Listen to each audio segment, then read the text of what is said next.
কিন্তু হারনে वाला तो हम लोग नहीं है।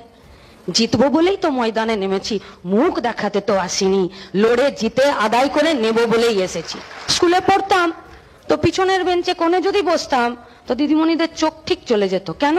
কারণ তাদেরকে এই ডিউটি দেওয়া হয়েছিল যে যারা প্রথম সারির বেঞ্চে বসে আছে তারা স্টার পেলো না তারা ফার্স্ট ডিভিশন পেলো, এইটা তোমাদের দায়িত্ব নয়। তোমাদের দায়িত্ব হলো পিছনের বেঞ্চে কোণে যে মাথা নামিয়ে বেঞ্চের তলায় ঢুকে যাচ্ছে তাকে ওখান থেকে টেনে বের করে সে যাতে 40% মার্কস পায়, সে যাতে 100-র মধ্যে 40 পায়, তার কাজ তোমাদেরকে করতে হবে।